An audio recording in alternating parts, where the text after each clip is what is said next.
नेपाली क्रिकेटको लागि फेरि एउटा राम्रो खबर आएको छ। जर्सी विरुद्धको दोस्रो अभ्यास खेलमा पनि नेपालले जित हासिल गरेको छ। लगातार दोस्रो प्र्याक्टिस म्याच जित्दै टिम नेपालले आफ्नो फर्म कति राम्रो छ भनेर देखाइदिएको छ। आजको भिडियोमा हामीले यो म्याचको पुरै एनालिसिस गर्नेछौँ। को कसले कस्तो प्रदर्शन गर्यो र यो जित नेपालको लागि किन महत्त्वपूर्ण छ भनेर पनि छलफल गर्नेछौँ। पहिलो म्याचमा हारेको जर्सी यो दोस्रो म्याचमा बदला लिने लक्ष्यका साथ मैदानमा उत्रेको थियो। जर्सी टिमले पहिलो हारपछि आफ्नो कमजोरी सुधार गरेर फर्किन खोजेको स्पष्ट देखिन्थ्यो। तर नेपालले टस जितेर जर्सीलाई पहिले ब्याटिङ गर्न दियो। यो डिसिजन क्याप्टेन रोहित पौडेलको प्लानको हिस्सा नै थियो जस्तो देखिन्छ, किनभने नेपालको बोलिङ लाइनअप अहिले एकदम कम्पिटिटिभ र भरपर्दो देखिएको छ। जर्सीले ब्याटिङ गर्दै 50 ओभरमा 282 रन बनायो। यो टार्गेट सजिलो थिएन, तर नेपाली बोलरहरूको अनुशासित बोलिङका कारण जर्सीलाई ठूलो स्कोर बनाउन गाह्रो भएको देखियो। यहाँनिर नेपालको बोलिङ प्रदर्शनमा एकछिन फोकस गरौँ। सन्दीप लामिछानेले फेरि पनि आफ्नो क्लास देखाए।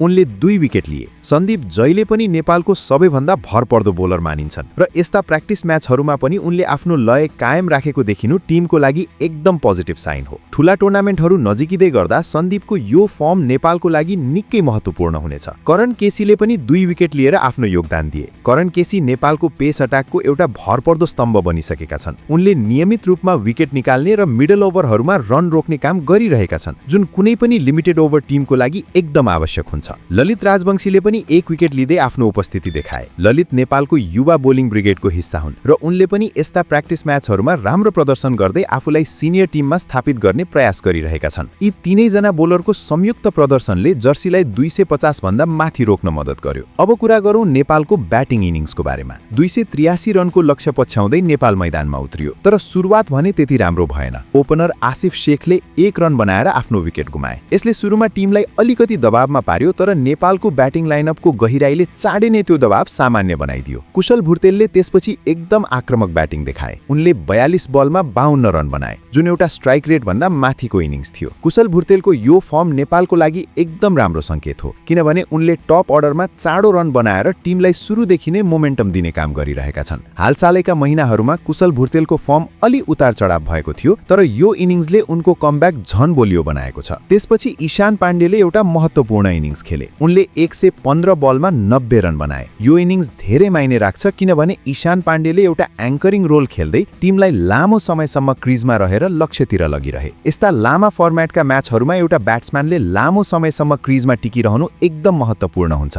र ईशानले त्यही जिम्मेवारी राम्रोसँग निभाए। भीम सार्कीले पनि उपयोगी योगदान दिए। उनले 51 बलमा 37 रन जोडे। भीम सार्की मिडल अर्डरमा एउटा भरपर्दो ब्याट्सम्यानको रूपमा उदैदै गरेको खेलाडी हुन् र यस्तो इनिङ्सले उनको कन्फिडेन्स अझ बढाउनेछ। अन्तिममा दिपेन्द्र सिंह ऐरी र क्याप्टेन रोहित पौडेलले टिमलाई जितसम्म पुर्याए। दुवैले अन्तिमसम्म अभिजित साझेदारी गर्दै नेपाललाई सहज रूपमा लक्ष्यसम्म पुर्याइदिए। यो नै नेपालको लागि सबैभन्दा राम्रो कुरा थियो, किनभने फिनिशिङ रोल एकदम गाह्रो हुन्छ र दिपेन्द्र र रोहित दुवैले यो जिम्मेवारी दबाव बिनै पूरा गरे। क्याप्टेन रोहित पौडेलको यो प्रदर्शनले पनि टिमलाई नेतृत्वबाट नै भरोसा दिएको छ। नेपालले यसरी लक्ष्य पूरा गर्दै लगातार दोस्रो अभ्यास खेल जित्यो। यो लगातार दोस्रो जित एकदम सङ्केतात्मक छ, किनभने यसले देखाउँछ कि नेपाली टिम केवल एउटा राम्रो दिन होइन, लगातार राम्रो प्रदर्शन दिन सक्षम छ। अब यो जितको महत्त्वबारे थोरै कुरा गरौँ। प्र्याक्टिस म्याचहरू भनेको भल्लै औपचारिक रूपमा रेकर्डमा नआए पनि यसले टिमको फर्म र कम्बिनेसन बुझ्न एकदम मद्दत गर्छ। नेपालको ब्याटिङ अर्डरले टपदेखि तल्लो अर्डरसम्म सबैले योगदान दिनु भनेको एउटा ब्यालेन्स टिमको लक्षण हो। कुनै एउटा मात्र प्लेयरमा निर्भर नहुनु नै बलियो टिमको पहिचान हो र नेपालले यो म्याचमा त्यही देखाएको छ। बोलिङमा पनि सन्दीप लामिछाने, करण केसी र ललित राजवंशी जस्ता बोलरहरूले सामूहिक रूपमा योगदान दिनु एकदम राम्रो सङ्केत हो। कुनै एक बोलरले मात्र सबै विकेट लिनुभन्दा बहिर बोलरहरूले मिलेर विकेट बाँड्नु भनेको बोलिङ अट्याकको गहिराई र भरपर्दोपना देखाउने कुरा हो। टोलीको सामूहिक ब्याटिङ प्रदर्शन साँच्चै उत्कृष्ट रहे भन्न सकिन्छ। ओपनिङदेखि फिनिशिङसम्म हरेक चरणमा कोही न कोही खेलाडीले जिम्मेवारी लिएर टिमलाई अगाडि बढाइरहेको देखियो। यस्तो कन्सिस्टेन्सी नै एउटा टिमलाई ठूला टुर्नामेन्टहरूमा सफल बनाउने कुरा हो। अब कुरा गरौँ आगामी दिनहरूको बारेमा। नेपालको लागि आगामी ठूला प्रतियोगिताहरू नजिकिँदै गर्दा यस्तो समयमा यसरी लगातार जित हासिल गर्नु टिमको मनोबल र आत्मविश्वासको लागि एकदम पोजिटिभ कुरा हो। जर्सी विरुद्धका यी 2 प्र्याक्टिस म्याचहरूले नेपाली खेलाडीहरूलाई वास्तविक म्याच कन्डिसनमा आफ्नो फर्म जाँच्ने र सुधार गर्ने अवसर दिएको छ। कुशल भुर्तेलको आक्रामक ब्याटिङ, ईशान पाण्डेको धैर्यता र एङ्करिङ,